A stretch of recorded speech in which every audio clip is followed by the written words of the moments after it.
സത്യത്തിൽ A K ബാലനും M V Govindan മാഷും ഇടതുപക്ഷത്ത് തന്നെയാണ് ഉള്ളത്. സഖാവ് പിണറായി വിജയൻ കേരളത്തിൻ്റെ ഭരണസാരഥിയെ ആട്ടിയിറക്കി വിട്ട് പുതിയൊരു നേതൃത്വത്തെ അല്ലെങ്കിൽ പുതിയൊരാളെ മുഖ്യമന്ത്രിയാക്കി CPM-നെ നന്നാക്കാൻ എന്തെങ്കിലും ഉദ്ദേശത്തോടെ കച്ചകെട്ടി സംസാരിക്കുന്നതാണോ? ഒരു സംശയമാണ്. കഴിഞ്ഞ ദിവസം പ്രധാനമന്ത്രി നരേന്ദ്രമോദി തൃശ്ശൂർ തേക്കങ്കാട് മൈതാനിയിൽ ഒരു മഹിളാ സമ്മേളനത്തിൽ പ്രസംഗിക്കുകയുണ്ടായി.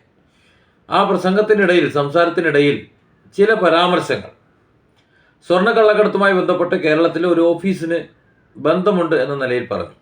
ആ സംസാരത്തിൻ്റെ ചുവട് പിടിച്ചുകൊണ്ടാണ് ഇവർ രണ്ടുപേരും കൂടി വളരെ ശക്തമായ ചില പ്രസ്താവനകൾ നടത്തിയത്. അതിൽ എം വി ഗോവിന്ദൻ മാസ്റ്റർ പറഞ്ഞത്, കേരളത്തിൽ ഇത്രയും വലിയൊരു കുറ്റകൃത്യം, ഒരു വലിയൊരു സ്വർണ്ണക്കള്ളക്കടത്ത് നടന്നു, എന്നിട്ട് പ്രധാനമന്ത്രിയും അല്ലെങ്കിൽ കേന്ദ്ര അന്വേഷണ ഏജൻസികൾ അന്വേഷിച്ചിട്ട് അതിൽ പ്രതികളായിട്ടുള്ളവരെ കണ്ടെത്തി അവർക്ക് അർഹമായ ശിക്ഷ വാങ്ങിക്കൊടുക്കുന്നില്ല എന്നാണ്.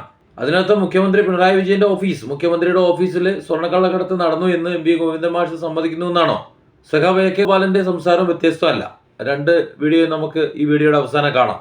അത്തരത്തിൽ നടന്നിട്ടുള്ള ആ ഒരു കുറ്റകൃത്യം, സ്വർണ്ണക്കള്ളക്കടത്ത് എന്ന പരിപാടി ഇവിടെ നടന്നപ്പോൾ അതിൽ പങ്കെടുത്തിട്ടുള്ളവരെ എത്രയും പെട്ടെന്ന് അറസ്റ്റ് ചെയ്ത് ശിക്ഷിക്കാത്തത് എന്താണ് എന്നാണ് ചോദിക്കുന്നത്.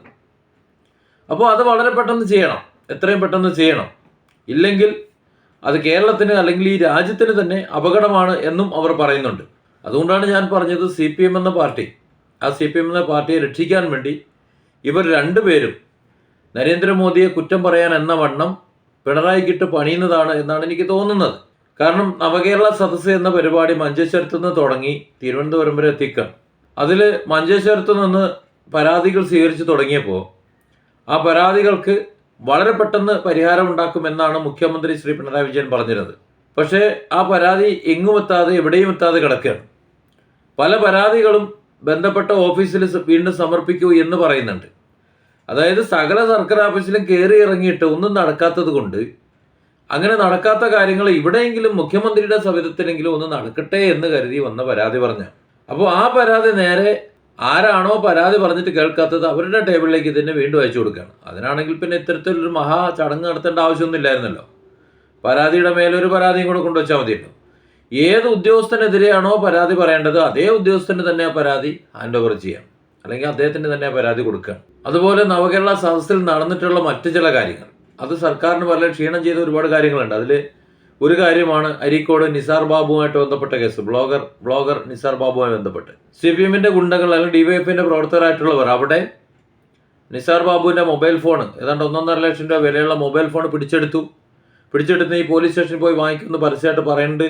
മൈക്ക് പിടിച്ചെടുത്ത്, ഇതൊക്കെ പിടിച്ചെടുത്തവരെ വീഡിയോയിൽ പിടിച്ചെടുത്തുകൊണ്ട് പോകുന്ന വീഡിയോ ആരാണ് എന്ന് വളരെ വ്യക്തമായി പോലീസുകാർക്ക് കൊടുത്തപ്പോൾ അതിനെക്കുറിച്ച് മധ്യസ്ഥം പറഞ്ഞ് തീർക്കാൻ വേണ്ടി പോലീസ് സ്റ്റേഷനിലേക്ക് വിളിച്ച് DYFIക്കാരെ കൊണ്ട് തല്ലിച്ച സംഭവമാണ് അവിടെ നടന്നത്. എന്നിട്ട് മുഖ്യമന്ത്രി എന്താ പറഞ്ഞത്? അവിടെ നിസാർ ബാബു അവിടെ ചെന്ന് എന്തോ ഒച്ചമ്പളി നായാട്ടുണ്ടാക്കി, അങ്ങനെ അവിടെ എടുത്തിട്ട് കളച്ചതാണ്, രക്ഷാപ്രവർത്തനം നടത്തിയതാണ്. അങ്ങനെ എല്ലാ അർത്ഥത്തിലും പല മേഖലയിലും രക്ഷാപ്രവർത്തനമായാലും അല്ലാതായാലും പറഞ്ഞുകൊണ്ട് കേരളത്തിലെ മുഖ്യമന്ത്രി എന്ന് പറഞ്ഞ വ്യക്തിയെ ഒരു വെറുപ്പിൻ്റെ രാഷ്ട്രീയ നേതാവായിട്ട് കണ്ടുവരുന്ന, അതാ ജനങ്ങൾ വെറുത്തുകൊണ്ടിരിക്കുന്ന ഒരു സാഹചര്യത്തിൽ CPM എന്നൊരു പാർട്ടി ഇല്ലാതായി പോകും എന്ന് എ കെ ബാലൻ മാഷും അതുപോലെ തന്നെ എം വി ഗോവിന്ദൻ മാഷും ഒക്കെ ചിന്തിക്കുന്നുണ്ടെങ്കിൽ അത് തെറ്റു പറയാൻ പറ്റൂല.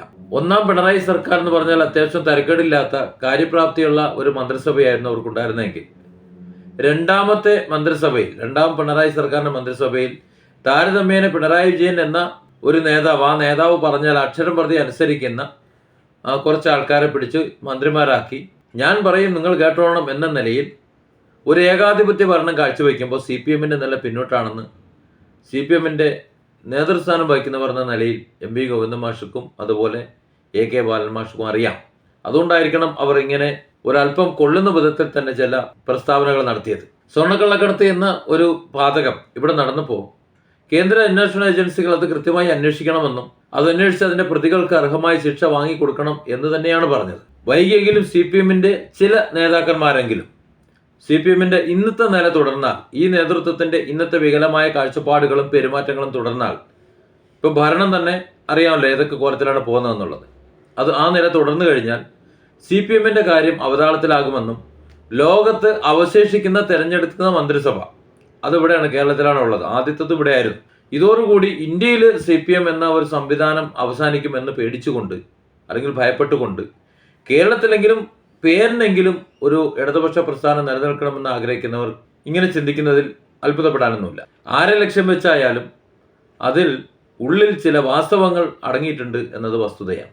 സ്വർണ്ണക്കള്ളക്കടത്ത് പിടിക്കാൻ ഉത്തരവാദിത്തമുള്ള കേന്ദ്രം ഭരിക്കുന്ന പ്രധാനമന്ത്രിയുടെ ഓഫീസ്, അവിടെ ഏജൻസികൾ പൂർണ്ണമായിട്ടും പരാജയപ്പെട്ട് ഒരു തരത്തിലുള്ള കൃത്യതയും കൈകാര്യം ചെയ്യാൻ സാധിക്കാതെ പ്രതികളെ സംരക്ഷിക്കാൻ വേണ്ടിയിട്ടുള്ള ബോധപൂർവമായ പ്രവർത്തനം നടത്തിയിട്ട് ഇപ്പോഴും കേരളത്തിൽ വന്നിട്ട് ഏതോ ഓഫീസ് ഇതെല്ലാം സംരക്ഷിച്ച് നിങ്ങൾക്കറിയാലോ എന്ന് പറയുന്ന തികച്ചും തെറ്റായ നിലപാടാണ് പ്രധാനമന്ത്രിയുടെ പ്രസ്താവനയുടെ ഭാഗമായിട്ട് വന്നുയർന്നിട്ടുള്ളത്. ഒരു കാര്യത്തെ സംബന്ധിച്ച്, ഒരു കുറ്റത്തെ സംബന്ധിച്ച്, ഒരു ഒഫൻസിനെ സംബന്ധിച്ച് അറിയാമായിരുന്നിട്ട് പോലും നിയമത്തിൻ്റെ മുമ്പിൽ അത് പറയാതിരിക്കുന്നത്, ഒളിച്ചു വെച്ചിരിക്കുന്നത് കുറ്റവാളികളെ സഹായിക്കാൻ വേണ്ടിയിട്ടാണ്. അതുകൊണ്ട് അടിയന്തരമായും അന്വേഷണ ഏജൻസികളുടെ മുമ്പിൽ മറ്റാർക്കും അറിയാത്തൊരു കാര്യം ബഹുമാനപ്പെട്ട പ്രധാനമന്ത്രി വ്യക്തമാക്കിയ സാഹചര്യത്തിൽ തെളിവോടുകൂടി അന്വേഷണ ഏജൻസികളുടെ മുമ്പിൽ അദ്ദേഹം ഇത് വ്യക്തമാക്കണം. അല്ലെങ്കിൽ അതീവ ഗുരുതരമായിട്ടുള്ള പ്രതിസന്ധിയാണ് നമ്മുടെ രാജ്യത്തുണ്ടാക്കുക.